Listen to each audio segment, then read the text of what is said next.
Mas acho que a cereja do bolo, uma das cerejas do bolo aqui, tirando a redução septal, é o tratamento clínico, né? Que o pessoal tem muita dificuldade, ainda mais que tem medicação nova na jogada aí, né, Vini? Exatamente. Então, vamos embora. Acho que primeiro frisar qual que é o objetivo do tratamento clínico aqui no cardiomiopatia hipertrófica.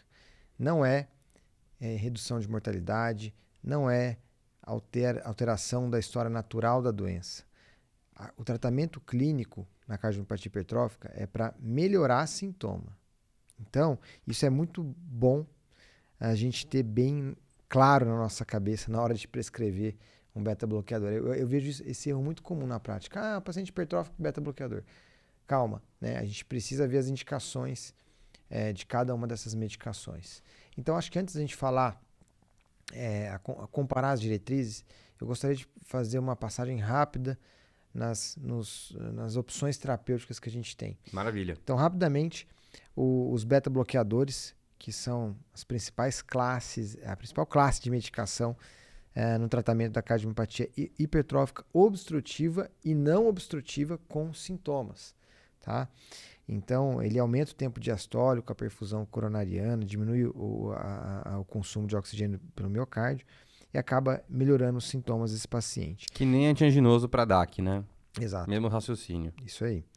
E em termos de evidências científicas das medicações que a gente tem hoje em dia para tratar, é a que tem mais, né? A gente tem um ensaio clínico randomizado, cruzado com metoprolol, avaliando cardiopatia, 29 pacientes com cardiopatia hipertrófica. Sério que só isso? Só.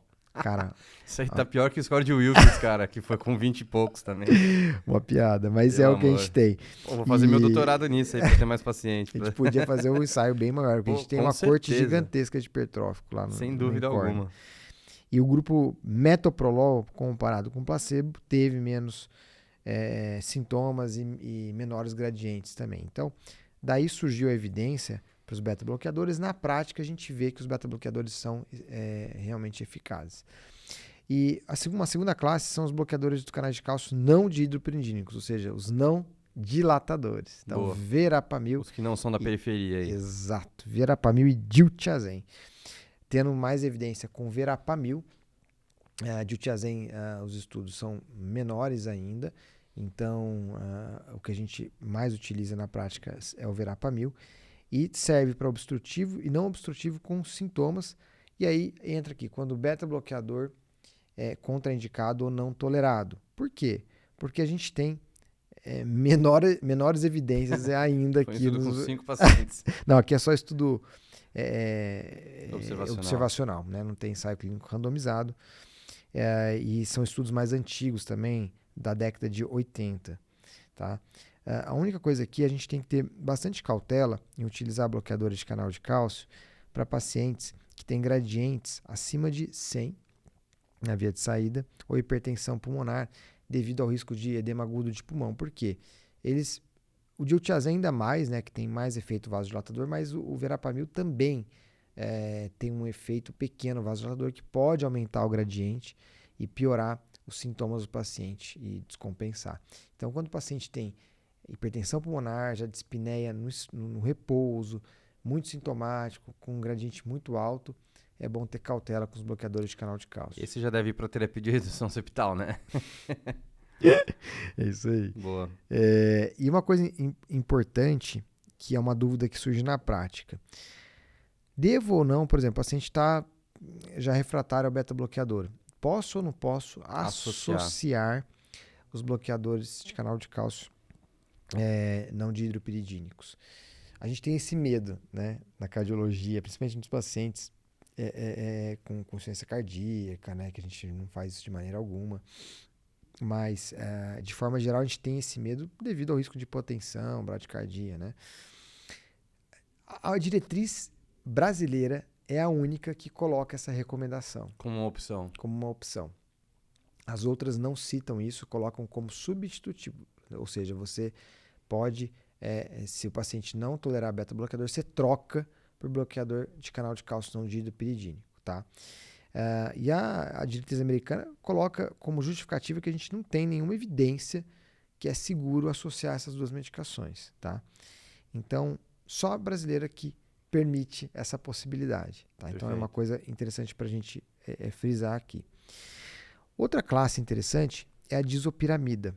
A disopiramida ele é um antiarrítmico da classe 1A de Vaughan-Williams, que bloqueia canal de sódio e canal de potássio, e tem um efeito de reduzir o grau de obstrução, principalmente ali no septo basal. E ele é utilizado só para hipertrófico obstrutivo sintomático que não responde a beta-bloqueador e bloqueador de canal de cálcio. E aqui sim... Terapia on-top. É, on-top. Aqui é a indicação de associar e não utilizar de maneira isolada. Por quê? A disopiramida, ela aumenta a condução pelo nó AV. E como esses pacientes hipertróficos fazem, mais ou menos 20% deles fazem fibrilação atrial, é importante a gente associar com o bloqueador do nó AV. Porque se você aumenta muito a condução pelo nó AV ali, a chance dele fazer uma FA com alta resposta ventricular é grande e descompensar. Então a recomendação é fazer essa terapia on-top. Só a diretriz da ESC que permite utilizar a disopiramida como terapia isolada, tá? Para os pacientes que têm contraindicação a beta-bloqueador e bloqueador de canal de cálcio. Mas e aí? Temos no Brasil, Vini? Não temos, tem que importar. Tá. E... Talvez saia mais barato que uma Vacantem? Mais barato. Provavelmente, né? É, mais barato, sem dúvida. E tanto é que lá no Dante eles conseguem algumas amostras de disopiramida que no Incora a gente não tem muito essa prática, não. Tá. Desculpa. Você quer comentar alguma coisa da disopiramida? Que eu tenho uma dúvida depois. Da disopiramida? Não. Ah, tá. Da disopiramida, só fechando então. A gente tem que controlar principalmente o QT, porque pode prolongar o QT e também pode dar efeitos anticolinérgicos, que limitam o uso. E também a evidência científica aqui é bem baixa também, assim como os bloqueadores de canal de cálcio. E uma coisa interessante uma vez que a gente começa a Mavacantem, né, que tem um efeito inotrópico negativo, tem que tirar a disopiramida. Não pode utilizar de forma concomitante.